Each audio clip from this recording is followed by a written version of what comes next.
Hello and welcome to Fierce Feedback. Hi Liz Curie. Hi Will Goldston, how's it going? All right, not too bad. We're in a different location to normal. It all sounds a little bit different. Oh, it's like being in a cathedral, love. It's a bit weird, isn't it? Fierce Feedback, if you're not familiar, is the show where two friends each bring one beloved thing. Beloved. Great word. Yeah, from the past. And I talk like Liz. So we're doing video games yet again. Yep. For the foreseeable. We have many queued up. And it's Liz's turn to go first. I don't like going first. Why not? I don't know, I was just nervous, isn't it? Okay. So it's my turn to go first. Yeah. Unveil your game. Right, before I start. Okay. I'm a bit conscious that it's a bit more downbeat than my previous two. When you say downbeat, are you it's not a sequel to Beat Down. Damn it. The sequel to Beat Down is Downbeat. How has that never happened? A really depressing sequel where he just sort of sits around and mopes about all the people he killed. It's not that, but I kind of wish it was, because that would be a brilliant plot twist. So I'm going to rummage in my bag and bring it for you. So Liz is turning to a receptacle that I can't see and presumably is about to produce. Are you ready? I'm ready. I am presenting to you the September 2008.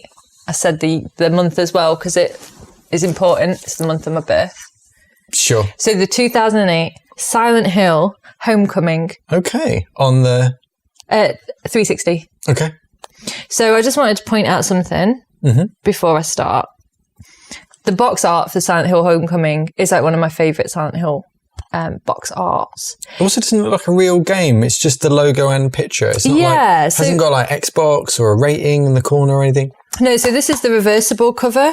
So that's why then. The original, so the sort of reversible cover that came with the European release, it has almost an oil painting of the road leading into Silent Hill or Shepherd's Glen, which is the neighbouring town. Of course. And then the overleaf.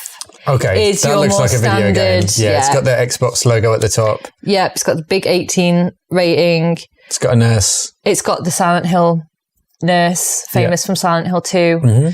And just looks a bit more actiony and buy this game than a beautiful oil painting. But there is a box art, I think it was for the North America, which was the one I liked, where it was it looks like a family portrait of the main character and his brother, which is very nice. Cool. So shall I start off traditionally and read the box, back of the box? Do what you wouldst.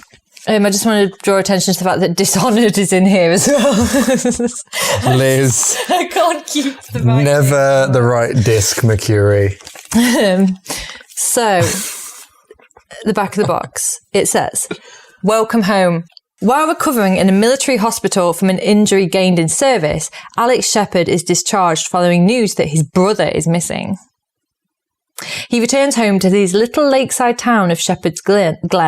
Not Glen. But it's not all as he left it. Oh, bastard. His father's gone. Oh, no. His mother's catatonic. Oh. And the town is eerily quiet. His quest for truth leads to the ominous, great word, Silent Hill and some dark secrets. With a plethora, another great word, of weapons available, Alex must battle horrific monsters and deadly puzzles to find his father and unravel the mystery behind his brother's disappearance." So, Liz, I'm a Silent Hill noob. Well, I've seen the film with Sean Bean. Oh, yeah, I was going to mention that later, actually. Sure, don't want to ruin your thunder, but your Velvet Thunder. Yeah. But I don't really know too much about the games. Give me a pitch of the average Silent Hill game. So this... It's a horror game. Yeah, this is the thing, and that I thought I should mention, because I am a massive Silent Hill fan, so I just assume everybody knows what it is. So the original Silent Hill was 1999. It was by a team called Team Silent that made the first 4 Silent Hills. Okay. A little bit on them later because they're so cool. And so the first game is basically about a man who loses his daughter whilst driving through Silent Hill, and he crashes his Jeep, and he goes and finds her and uncovers all the nastiness that is in Silent Hill. Okay. So the first Silent Hill is very much centered around a cult, kind of. Like Resi 4. Yeah, kind of. They're a cult, and they take something called White Dahlia, and their leader is called Dahlia Gillespie, and there's this whole thing about like sacrificing a child to the gods and like whatever. The following Silent Hills have taken on, even though the first Silent Hill was quite psychological, the following Silent Hills have taken on a lot more like deep psychological, very rooted around the characters and the character scenarios.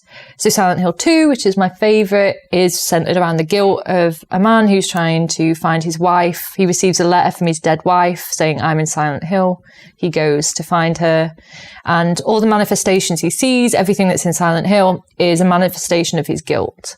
So the popular nurses that you see, like with the big breasts. Okay. I'd noticed more the bandaged heads, but you're a liar. So that is all about the fact that, you know, James's wife was ill and he really hated having to look after her and he felt very guilty about it. So there's the manifestations of these like sexual nurses and he sees someone called Maria. So it makes sense in the story. And that vein is kind of carried on through with the other Silent Hills. I really like it. So you said they made the first 4. Where does this fit in the chronology? So this is the 6th Silent Hill. Okay. So Team Silent, just a little bit about them. So as I said, like 99. So Team Silent worked on Silent Hill 1, 2, 3 and 4. So Akira Yamaoka, I hope I'm saying all the names right. I'm so sorry if I don't.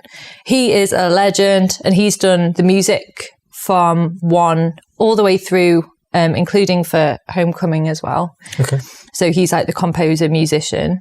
I was lucky enough to see him and his band on Halloween like 4 years ago. Nice. They did like Silent Hill Live and it was incredible.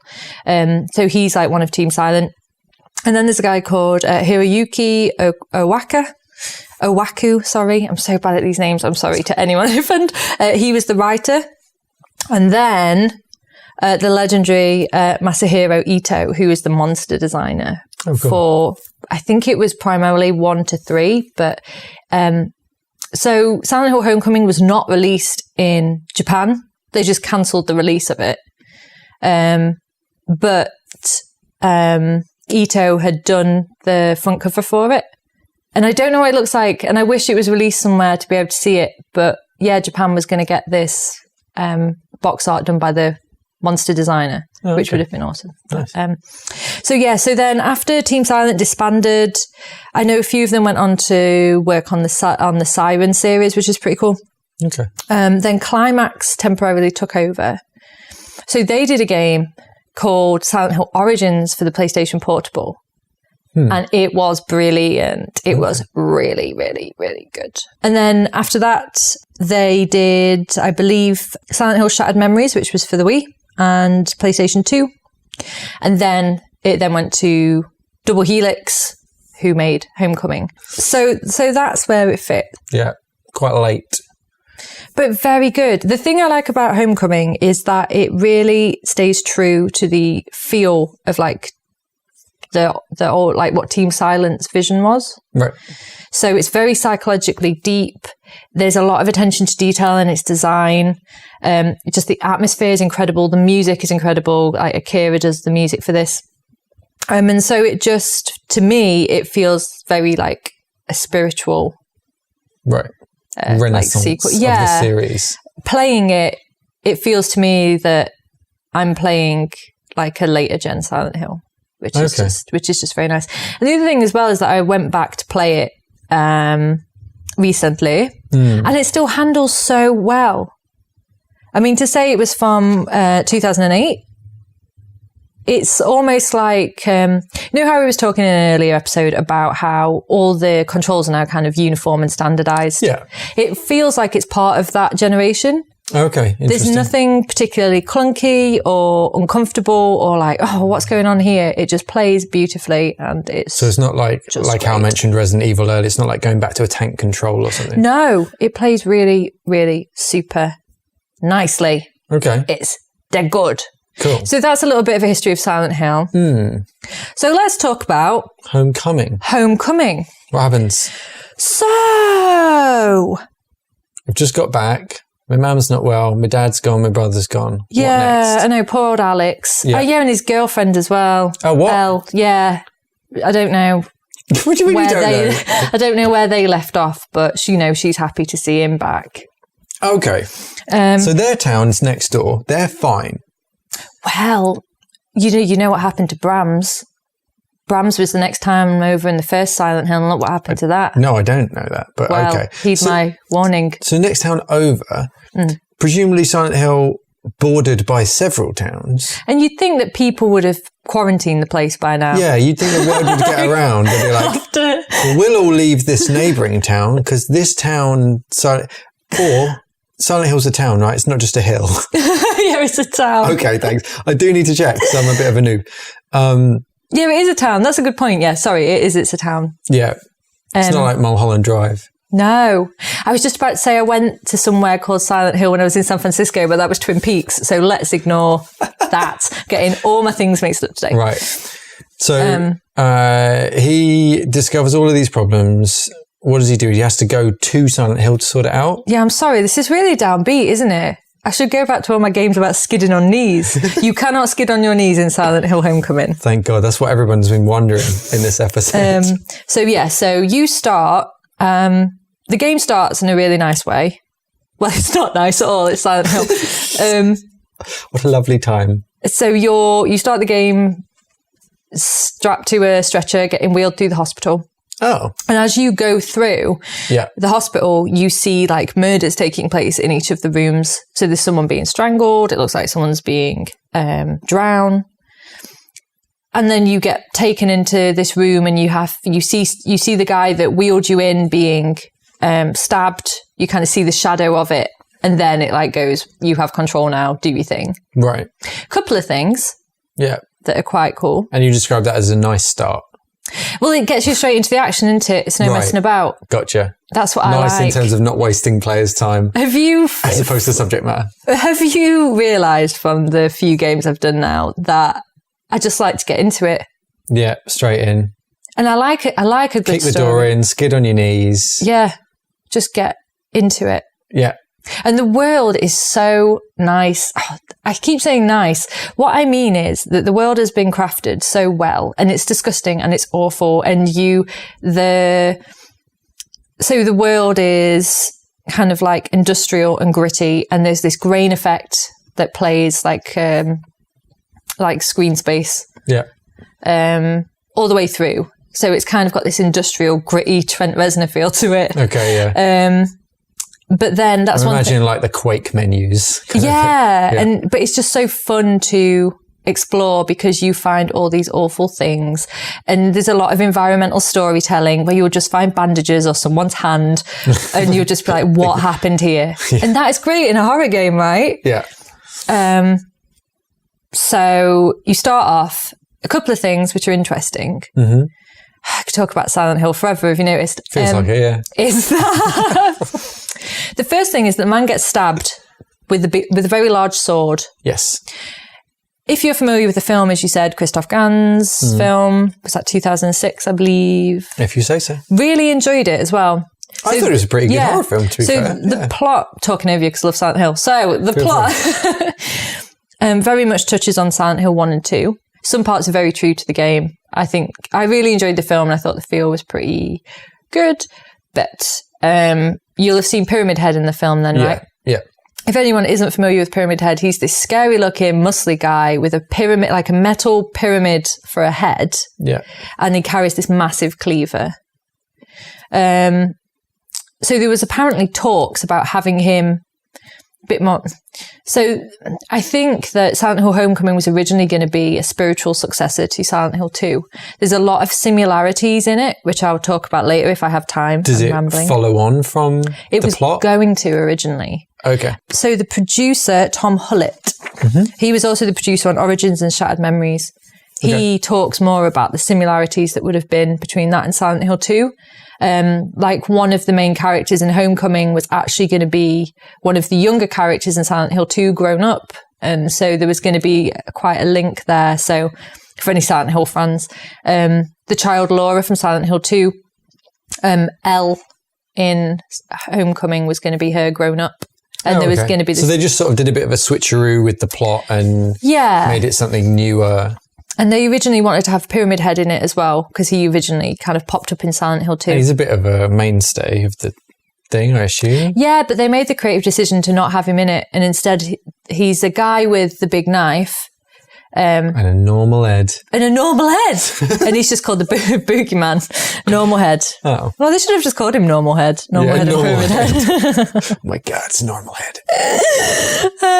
So...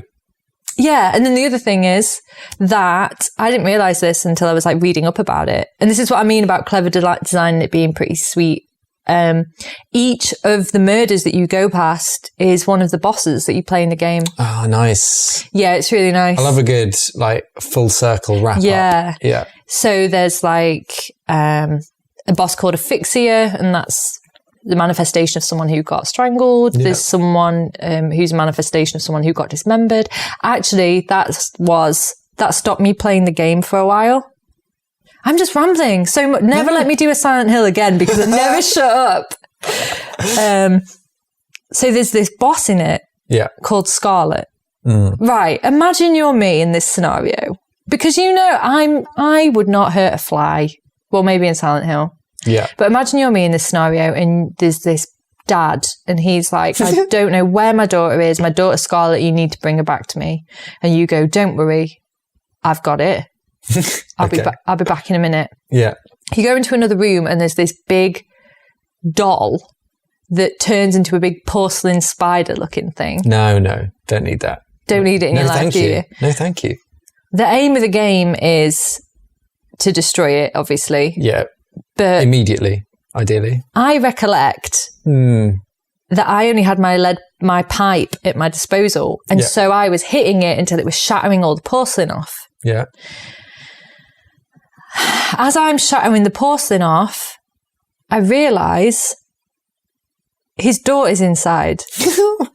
and it's one of the few games that I have just paused it, put the controller down and gone, yeah, not doing this. It took me months to go back to it. Right. Because I was just like, what is this? And like, the thing about it that still haunts me is that I don't remember, unless I play it again and it clicks with me some way. Smash a child to bits. But when a game makes me do something horrible. Yeah. Like, for example, in BioShock, when you choose whether to harvest the little sisters. Yeah. I was trying to think of it as And there was like the moral decision of whether you should do that or not.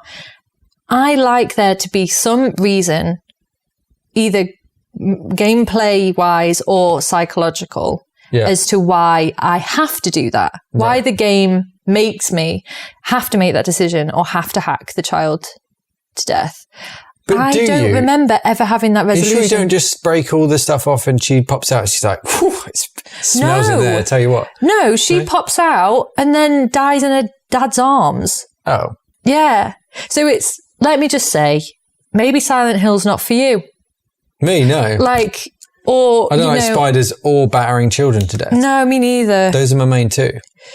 So now I've said that, it's going to be really hard to sell this game, isn't it? Right. That aside, what else do you do? Right. Okay. Let me talk about this.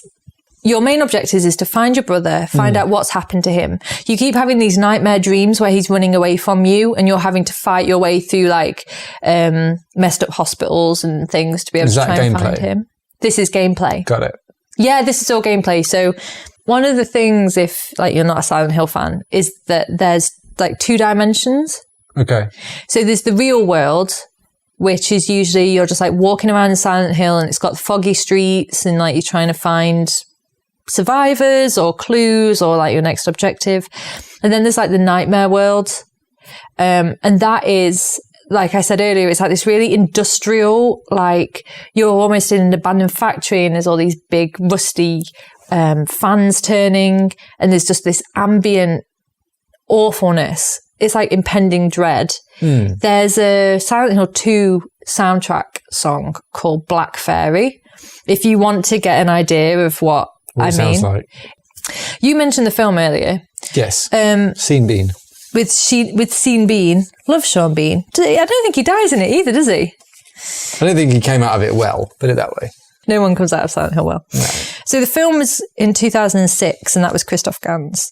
Now, the film had something in that I'd never seen prior in the games, that then the films afterwards adopted.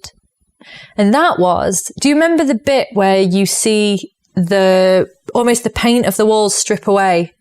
And like fading into ash, and then it's got all the industrial look underneath. Yeah. You know, like the transition from normal world into Silent Hill. Sure, yeah. That was never in the game before. Like usually what would happen is you'd hear a siren, like a World War II siren. The lights would fade to black. They'd come back up and you'd be in the nightmare world. Oh, right. Whereas Silent Hill Homecoming does that whole peeling of environment into the nightmare world, and it just looks sweet. Nice. I think that if you were a fan of Silent Hill 1, 2, and 3, this would be a nice one to play. Okay. It has a lot of similarities to Silent Hill 2, which is not a bad thing. Silent Hill 2 is my favourite. And the storyline is very similar. The whole main psychological thread of Homecoming is dealing with guilt about something that happened. Right. And kind of being tormented by the manifestations of Silent Hill. Because the whole kind of concept is that Silent Hill you're being sent to Silent Hill for judgment. It's almost like a purgatory. So you're going through the trials of Silent Hill. You're getting all this nightmarish apparitions and all these nightmarish scenarios, and then you're kind of judged at the end. There's a lot of different endings. Oh, okay. Any of them good? I don't remember them being good. Did you ever win? Did you ever beat the game? I finished it, and I remember the ending that I got, that I don't know if is the main, because I don't want to say what happens in case it's a big spoiler and people want to play it. Okay. But the ending that I got was called, well, actually spoiled it. I'm going to say it anyway. The ending I got was called Drowning. I wonder what happens in that ending, Liz.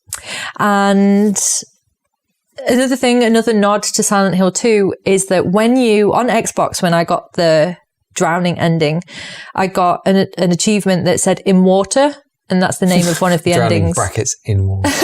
Yeah. Yeah. Not your favourite beverage. And that was a nod to one of the endings in Silent Hill 2. There's quite a lot of similarities there. But I don't want to say what the twist is. Or anything in case people want to play it. Okay. I was reading a lot of articles about this and reviews about it, and a lot of people criticised the game for having a very obvious storyline, and the twists were really obvious. But, regardless of whether you think that or not, I think it's a very, very enjoyable experience. And it has a manual in the box. I'm now looking at the manual. Hang on a minute. There's a character here called Curtis Ackers. Is that tying it to the Wet franchise? He is not Mr. Ackers. To Wet. Okay. So let me just say a few facts that I may have missed in my ramblings. Do it. So Silent Hill Homecoming, as per other Silent Hills, was published by Konami, the popular video game developer, but also producers of slot machines. Sure. And arcade cabinets, I believe. Yeah. Might have just lied and thrown that on the end. No, that's true fact. Pachinko machines, that's all they pretty much do these days. And it was developed by the California-based studio Double Helix. Yes. Homecoming was their first and only Silent Hill game, which I think is a shame because they did an incredible job. Their fate was that they were acquired by Amazon in 2014 for Amazon Game Studios. Okay. Which is cool. Also, another little side shoot of why I like it so much is because I'm a big Silent Hill fan. And in 2004, there was like a collection of comics that were created about Silent Hill. And they had nothing to do with any of the main Silent Hill stories. But the art style was just incredible. And it was by this guy called Sean Thomas.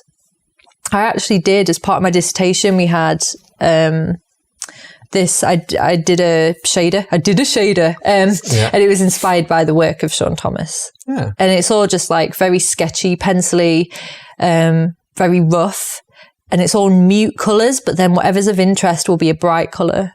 Okay. So my favourite story was called Among the Damned. And that was about a soldier who was tortured by what he'd done at war. So very similar to how you start Silent Hill Homecoming. Yeah. But the demon in it so everything's mute colour, but then the demon is dressed in a bright pink dress. Okay. And it sounds silly, but it just works so well. And and actually when she does her final form, she's terrifying. Okay. But she's still in this pink dress. Nice. It's just so if you're interested in that, you can still get hold of it. So Among the Damned was in 2004. But it was also in a collection called Silent Hill 3 Bloody Tales. And that has Paint It Black and The Grinning Man in it as well. Nice. It's great. It's one of the comics that I've kept hold of, just dear to my heart. Don't want to get rid of it. Yes, you can. It's fantastic. It's really nice. So this is on 360, which means presumably you can play it on an Xbox One. I believe is it so. Backward compatible? I'm not sure, but I think a lot of things are, right? So would you like a little foray into Silent Hill? Yeah, I'm someone who's never played a Silent Hill game before. I like horror games, like I mentioned to you the other day. I like Dead Space. Love Dead Space. And yeah, I'd be interested to play this game based on your love for it. It's very That doesn't mean it should win this week, by the way. I'm not I'm not giving up that easily. I haven't spoken about the gameplay. I'll just talk about the gameplay and then I'll leave. You told me that the gameplay is you beat children to death, but only if they're hidden inside spiders. The core mechanic on the back of the box. Yeah. So combat is very similar to the other Silent Hills. So you explore the environment, unfold nightmarish things. Lots of puzzles, environmental puzzles. Lots of this door is locked and cannot be opened. Yeah. There's a lot of that. Lots of environmental puzzles and things. Like, for example, right at the start of the game, you get 2 X-ray films, put them up on the board in the hospital, and it gives you a code to open the next door. That kind of stuff. Yeah. Escape room jazz. Yeah, it's nice. So what's the combat like? So the combat is like, you can pick up any kind of melee weapon, so you can get a pipe about a bit. Yeah, sure. Lead bars, maybe? I'm not sure. Right. You can pick things up. I was getting... melee combat. The reason I paused is because I was getting confused with Silent Hill 4 The Room, where you can pick up glass bottles. And it's hilarious because, to my recollection, they did nothing. So there'd be this monster charging at you. You just smashed you just smashed your glass bottle on them like you were sending a ship off to sea. Oh, and they just still kept coming. I don't think there's any glass bottles in Homecoming.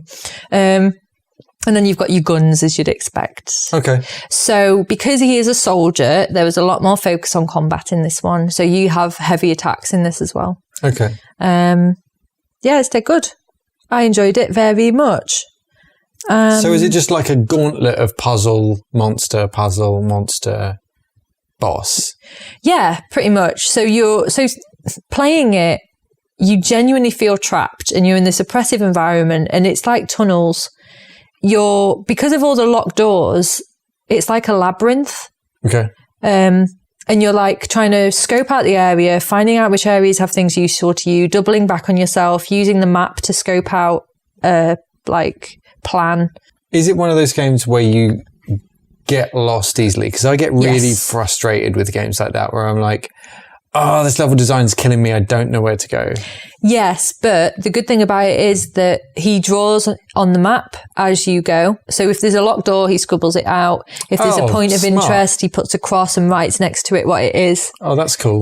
So it's really nice to you get that sense of progression quite easily, which is nice. Cool. And then the other thing is as well, it's not like just a horde of monsters after you all the time. They're very strategically placed. It's very...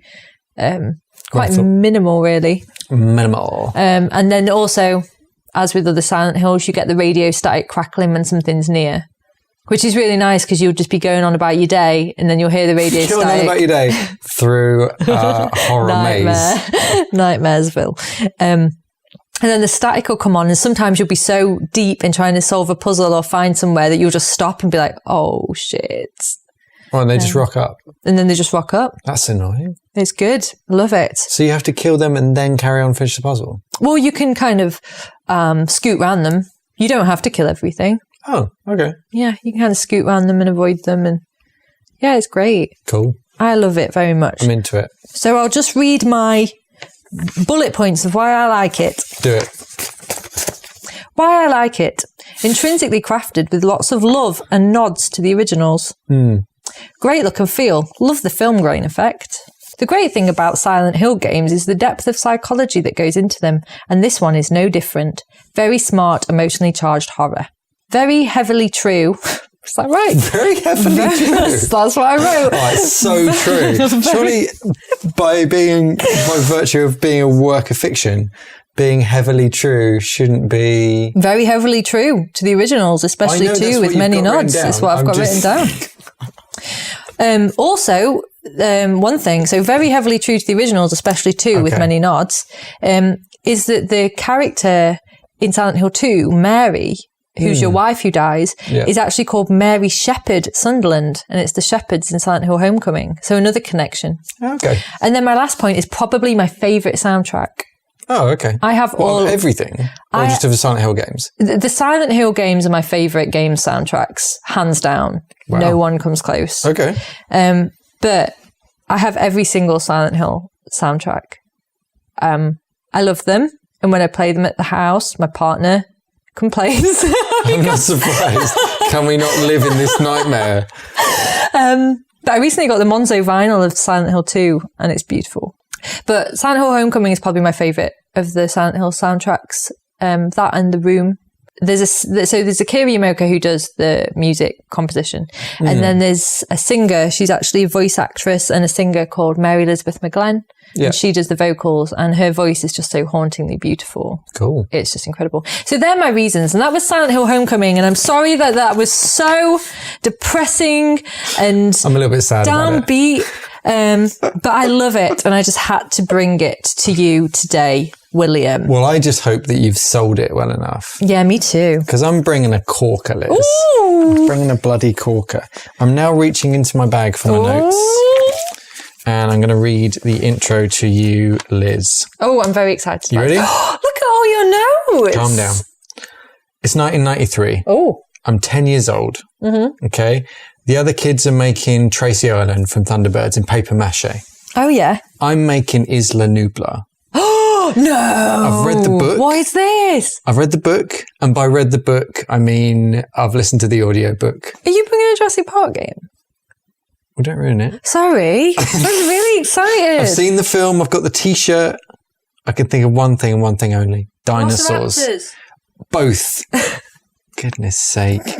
That's why 1993 on the Sega Mega Drive was all about... Don't do this. You've so won. Jurassic Bloody Park on the Mega Drive. Moses. So, yep, this is Jurassic Park, 16-bit one-player cartridge. Handing it over to Liz. I remember this. Of course you do. It's like it's coming back to its mother. That's weird. So yeah. Oh my goodness, Will, you win. Let's just stop the podcast now. Like I'm voting for you too. Stop the podcast. I want to get off. Look at the manual. Yeah. So it's a platformer. So what you should know is that at the time there were two main 16-bit Jurassic Park games out. Okay. On the SNES, a completely different game. It wasn't ported. It's a completely different game, different studio by Ocean, which was like a Zelda top-down thing where you sort of roam around and shoot stuff, and it was okay. This is more of a side-on, and it was very much like Flashback. Okay. So if you remember Flashback, Delphine Software, I think it was, they used kind of like a rotoscoping technique to get like quite fluid motion of a character. So basically, rotoscoping, if you're not familiar, take lots of photos or take lots of stills of something and then trace over them, draw over them. And so after Flashback, I think what they did was they thought, well, we can get that same kind of style in this game. So you have a lot of rotoscoping for the main character, which is Dr. Alan Grant. Yes! Now, I've got a note here, and I stand by this comment, which is this game answers the question, what if Jurassic Park literally only starred one person, and that one person was Dr. Alan Grant, arguably the least interesting character in the film? You heard me, damn it. Don't say that. Have you seen Jurassic Park 3? Dr. Grant saving the day? Yeah. That having a little dream about a velociraptor on the plane. Hello, Alan. What is this in the instruction manual that has... What? Can you play as a raptor? Well, you've ruined that. Oh, I'm so sorry. I'm so sorry. They should never give you the box. It was in a different language as well. I figured it out. Yeah, I can speak Raptor. I'll get back to that. Sorry. It's not in Raptor. Gone to the Raptor. Everybody's gone to the Raptor. So, it's a game, obviously came out in 93, same as the film. Dev began early 1992. It's by a studio called Blue Sky Interactive, and they were around for about 12 years, California-based. They did games from the Atari 7800 all the way up to the PlayStation 1. And so this game sold amazingly well, broke records, 250,000 copies, record $13.8 million, wow. which is big for video games at the time. Yeah. Not anymore, baby. So it was, like I said, it was a kind of an action platformer. You're running around, jumping on stuff. Because of the rotoscoping, they got quite a lot of nice sort of moves out of it. So sort of ledge grabbing and pulling up and climbing on things, climbing on ladders and things. Good. It was cool. And it looked good. It was a guy called Doug TenNapel, who was the artist from Earthworm Jim. Oh, no way. He was like the art lead on this.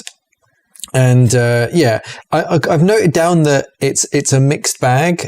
Although I think the art's quite consistent in the sense that it's very dark throughout, like dark both aesthetically and like in tone. Yeah. But I did also write down, looks like it was made by 20 different pixel artists. And the reason I've written that down is that because when you start off the game, there's like you've crashed the Jeep and you're just sort of next to this overturned Jeep and you're like, oh, okay. And that looks like a kind of classically drawn and sort of shaded with like, you know, red and black sort of crisscrossed pixels to make kind of like shading or shadow on something. You're like, oh, that's an interesting start. But then you get like the dinosaurs come along and they're sort of stop motioned from the models from the film. So they got like a raptor model and took photos of it and then digitized that to make the monsters. So it's all kind of slightly different pixel art, but it kind of works. There's some places where you're like, this looks a bit janky, but you know, it's 1993, so kind of what do you want?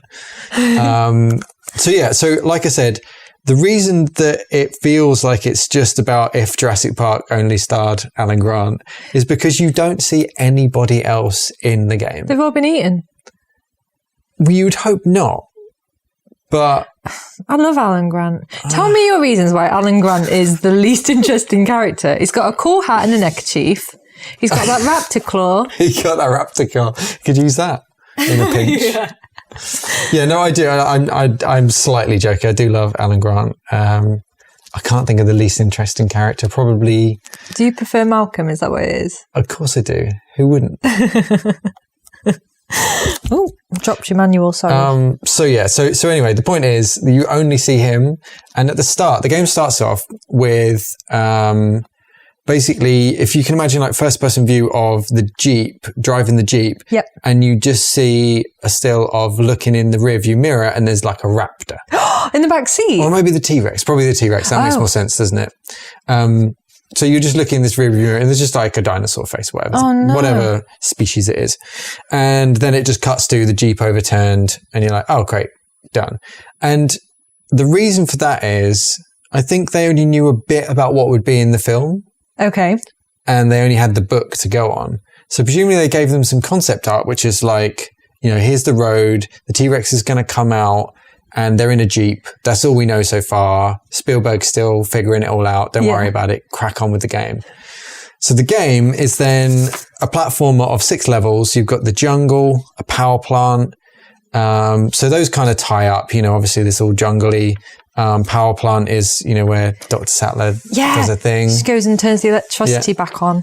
Hold on to your butts. That whole thing. Then it's got river rapids. Yeah, because that's the ride they've got at Universal Studios. Is that why? Well, no, I don't think that's why. Or is that coincidental? I went on that ride 9 times in a row. I'll have you know. A great ride. It's fucking great. Do you know what happened the first time I went on it? You know the dinosaurs that come up out the water and shoot water? Yeah. Spoilers for Jurassic Park, the ride. Well, don't wear contact lenses because one of them came up out the water, was right next to me. I turned to look at it. It sprayed in my face washed both my contact lenses out. You didn't see the rest And I of the didn't ride. see the big, the big reveal before the drop. T-Rex at the end. Ah, so good. So I had to go put some fresh contact lenses in and go Do it round again. Yeah. Amazing. I can't even remember what that dinosaur was, but I've got a vendetta. Yeah. Well, I'm going to mention him in a minute, but maybe not. He's on the box, look.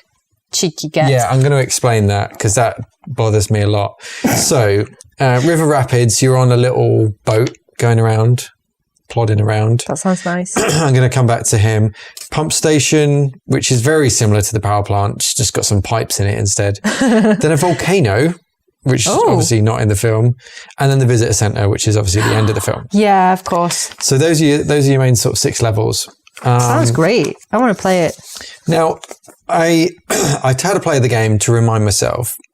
And I was thinking, as I thought back, I was like, pretty sure this game was like non-violent. Yeah. And when I checked, it's like, oh yeah, you've got like a dart gun and you put the dinosaurs to sleep and you carry on. It's like, oh, this is for kids. Great. And it feels like there was like maybe a week where like the boss was like off sick or something. And someone was like, yeah, let's just get some more proper weapons in there.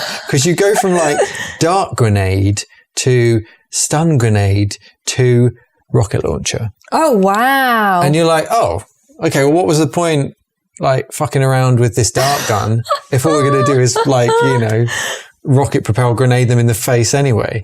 So that was a bit weird. And, I was just a bit thrown by the fact that you had to just, like, I thought it was about like getting to the end in this gauntlet and not harming them because he's a paleontologist. They're alive. He's very excited about it and he doesn't want to kill them or something. It's definitely not that.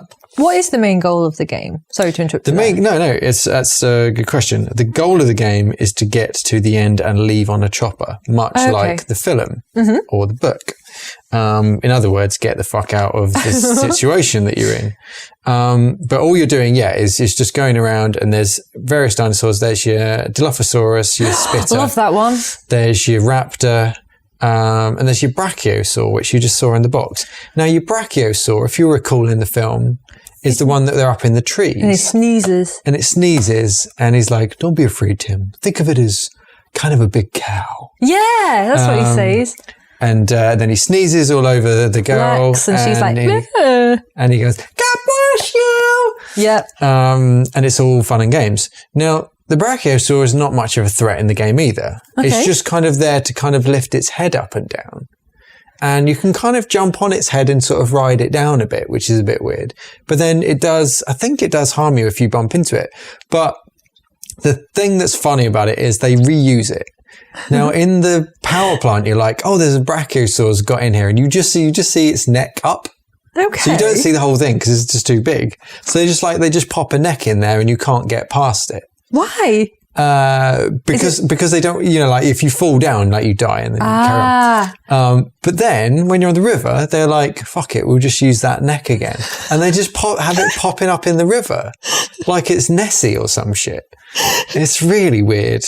But I like that aspect of like games from that era where I'm just like, we don't need another sprite. We've drawn this already. Let's make it pop up somewhere else. Is it almost an invisible wall? Yeah, kind of. It's just like, you have to go around it somehow. Like in the power plant, you climb a ladder and go around it. So do you feel that more games should use dinosaurs as invisible walls? Now we do, yeah. Yeah, me too. You ruined the surprise earlier. I'm so sorry. I got really excited going through the manual. Yeah, never tell Liz anything. So the beauty of the game, it's not an amazing platformer. The art's nice. The music, no Jurassic Park music in it, by the way. No, don't say There's that. not even a hint of... That's surely illegal. None of that. So that's weird. I don't know why they didn't have the music in it. Maybe Old Williams hadn't done the score. That's probably why. Yeah, that's a good point, actually. The beauty of it is that it is a dual game in the sense that you can play as the Raptor. Yeah. On the main screen, you can just go to player and switch it to Raptor. It and then looks you're like, great. Hang on a minute, I'm now a Raptor. The levels are the same. The enemies are just dudes with little guns. Oh, really? Yeah, so the Raptor, like same as the enemies in the game, your exact same thing, animated the same way, stop motion, all that kind of stuff. Yeah. But it's got a really nice, like, camera shake when you land, so you feel heavy when you're jumping down on stuff. That's cool. It's really nicely made in that way. And pretty much all you're doing is like sprinting around and then jumping and then like clawing people and knocking them over, which is great. I think that's what I remember of it. Yeah. That mode. Yeah. I would say so. Like if people remember this game, they probably were more excited about that than, shit Indiana Jones running around. No disrespect to Sam Neill. Do you mind if I interrupt you again? Sorry. You always do. Go on. So in the manual, I'm just reading about the raptor. Yeah. The end goal of the raptor is to break through to the dock and board the boat to escape the island. So even as a raptor, your main goal is to be like, see ya, That's island why it's hooper. weird, right? And I was reading, so basically in between each level, you've got a map of Jurassic Park. Yep. And then a little like Indiana Jones, like a little dotted line of where you're going. Yep. Or like Mario, just I'm going from here to here to here to here. And then over that map is like scrolling text coming up, telling you what's going on. Yep. And in the Raptor one, well, in the Dr. Alan Grant one, you're like, oh, you're just trying to get out, and next we're going to go here, and next we're going to go here. Doesn't mention the people. But in the Raptor one, you're like tracking Alan Grant. You're like, you have the scent of Dr. Grant, blah, blah, blah, as if you're like got some weird, creepy vendetta against this dude. Well, he has been rocket launching you in the face. Yeah, maybe that's it. Maybe it's set after your first playthrough as Dr. Alan Grant, even though you can choose him from the get-go. So I don't know. So you're playing as the Raptor. Didn't get a name check, by the way. Just a Raptor. Alan Raptor. Alan Raptor. And so you're just sort of like legging it through. It's more interesting, especially because of speed. Like Dr. Grant doesn't even really get a jog on, whereas this guy is sprinting around, which is great. And the level design kind of works for both. It's a bit awkward height-wise for the Raptor, but it still kind of works. And so like you've ruined as well, the end game is to get on the ship. So helicopter for Dr. Grant, go by boat for the Raptor. Yeah, well, Raptors get funny about helicopters, don't you? I know, yes. That's a well-known fact. And they're quite good with their boats. Yeah, they love a ship. They love sailing. Yeah. And so it was just a bit weird because you're like, so they both end in the visitor center. Like I said, that's the last level. Yeah. Now, the last bit of the game, I'm going to be honest with you, is disappointing. No, why? Because basically, if you're Dr. Alan Grant, you remember the bit at the end of the film where there's the big dinosaur skeletons. Yes. And they're like, oh, we've got to get out of here. And then some raptors are after them. And then the T-Rex busts in and he's like, what's up, bitches? And then he starts fighting them and smashes through the skeleton and starts fighting the raptors. They run away. Great. Yep. Now, in the game, you are sort of jumping on the skeleton. Okay. It's not particularly clear what is something you can stand on versus not. And there's just two raptors just hanging about at the bottom. Oh. And all you've got to do is sort of jump down and shoot at the little concrete blocks that hold up the skeletons. Yep. The skeletons fall down, crush the raptors, cut to credits. No! Just cuts to like, here's a little silhouette of a helicopter taking off. And you're like, ooh, phew, got away, brilliant. No! And then there's Dr. Ian Malcolm in there and he high-fives you. So he's just been hanging around on the helicopter? Presumably he's just there waiting for you. Doing his laugh. Yeah. So there's no showdown with the T-Rex at the end? This is it. Throughout the game, the T-Rex pops his head in. No. Moves around and goes, and you have to sort of like shoot him or get past him or stun him with a grenade and run away. Yeah. You're thinking this is foreshadowing. He's coming back. He doesn't come back at all. I presume he's just left. He's just left. He's got on the boat. He's already on the boat, yeah. So is there, as a raptor, in your experience as a raptor, is there a special bonus level of the kitchen if you're a raptor? No, they missed a trick. Yeah, you should have been able to do some kitchen antics. Maybe pop on a chef's hat. Yeah, that's even better for the ship. Because I think that's like one of the most iconic scenes, for me anyway, of the first Jurassic Park. Hiding behind the end of the, whatever it is, the units. Yeah, so I love the Raptor playthrough a lot more. I love that it's got the duality aspect of the game. But yeah, just and then the Raptor thing, you're versus Alan Grant at the end. What? You have to drop the blocks on him? I think so. I think yeah, you just have to knock the skeleton down and then you're on a boat. Basically, the best thing about the ending is that you've just got your little head popping out of a crate and just sort of like blinking, looking around, and then there's a giant ship in the background. It is great. I enjoy it a lot. I love that the Velociraptor is a stowaway on a boat. Yeah. It looks great. There's not enough pictures in the manual for my liking. I want to actually play this. Yeah, so this is one of those games, like you can see on the back of the box as well. It's just all cram on as many different languages as possible. Yeah. So I'll read you the back of the box. A hurricane rips through Jurassic Park dinosaur preserve, as if you didn't know what Jurassic Park was. Trapping the tourists and freeing the most terrifying animals ever. Play the character... Wait, what is this? Play the character of Grant the paleontologist. Grant the paleontologist. His name's Alan. Oh yeah, it is. Grant. Dr. Alan Grant. Yeah, play the character of Grant Mitchell, the paleontologist, in a deadly battle against the creatures, or be a raptor battling the other dinosaurs and eluding the human enemy's traps. Yeah, I forgot to mention that. When you're the raptor, there's also still dinosaurs about that you've got to just knock out and knock over. It's a little bit weird, to be honest. Do you still jump on the Brachiosaurus's heads? I don't remember. Probably. Assuming that it's all the same. So you can see the T-Rex on the back of the box there. He's just popping up at the bottom. He's great. He is great. I've never been so sad to not have to fight a T-Rex. Yeah, it's a very weird ending to suddenly just like we're out, guys. We're done. It's also a very difficult game. Yeah. And it's kind of unforgiving because there's like a password thing. You know, you can put in game passwords to go to a certain level. Yep. But the levels are pretty long. So, like, if you die in a bit of it, you're like, oh, I've got to go back to the start of this whole level now. Yeah. It's kind of grueling, kind of annoying.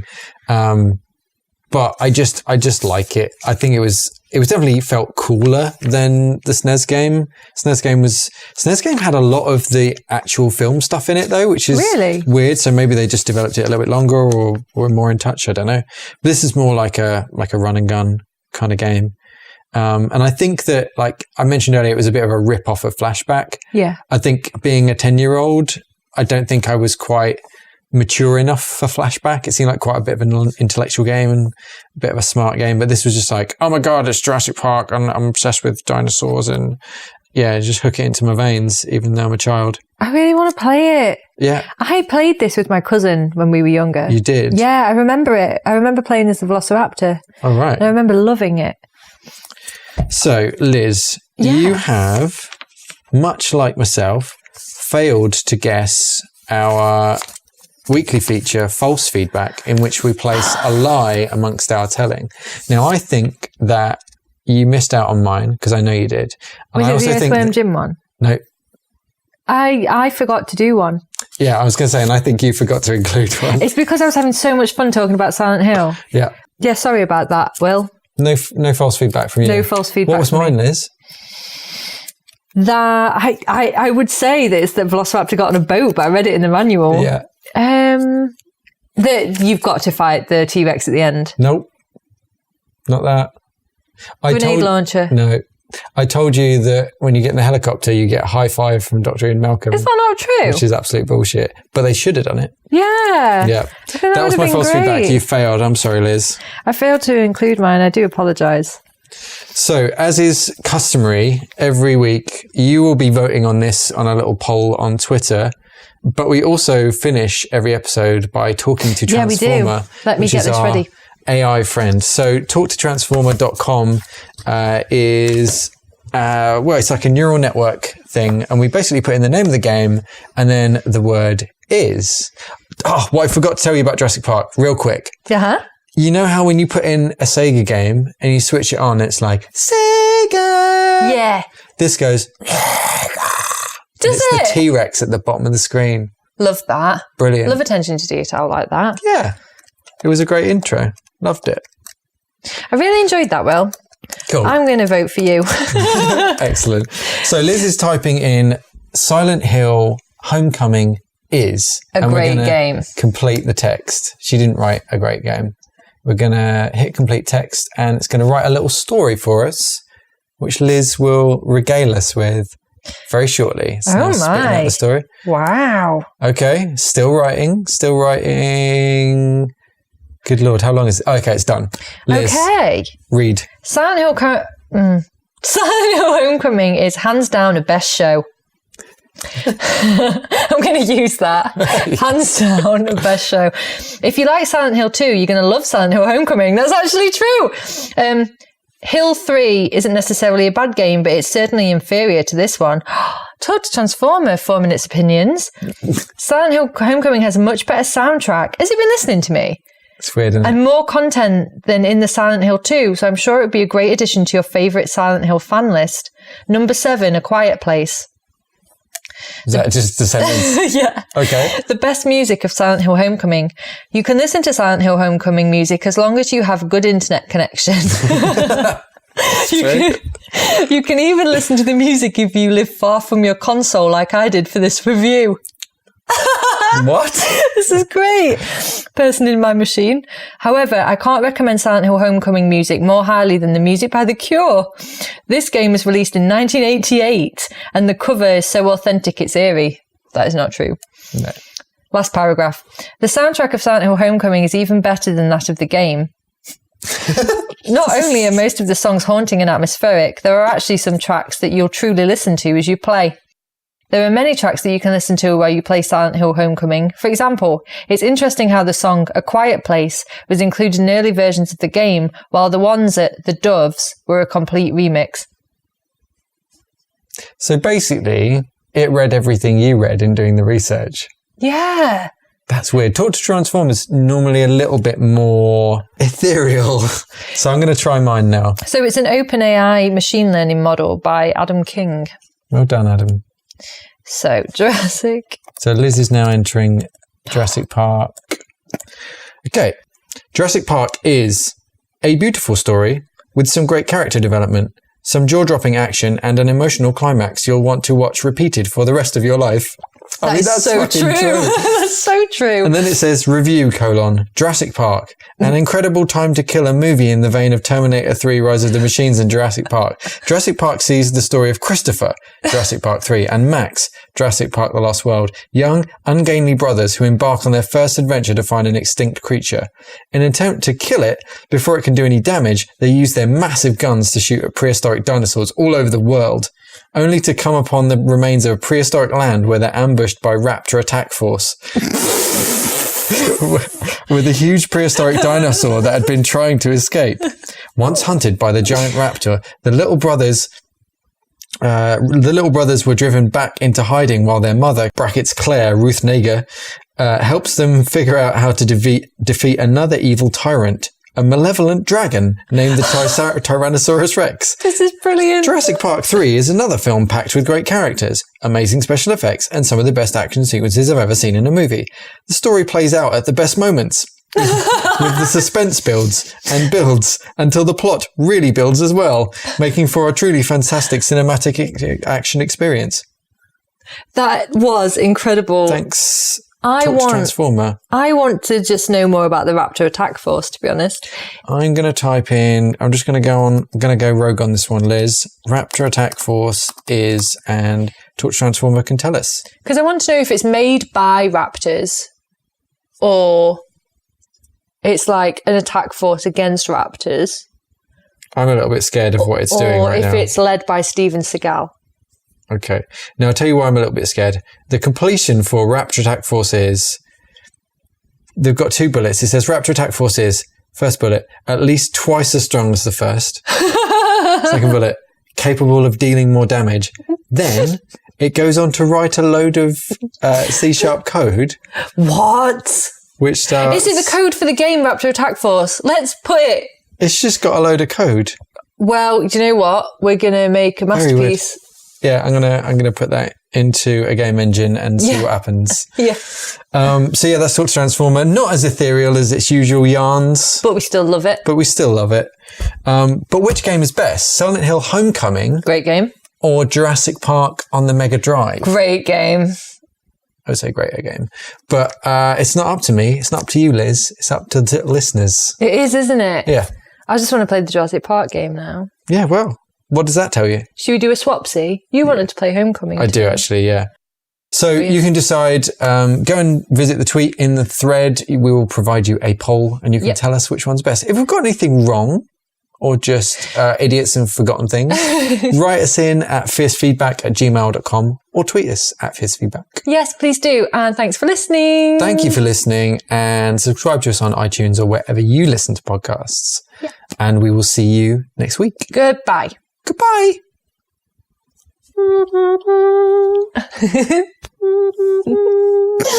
Raptor attack force.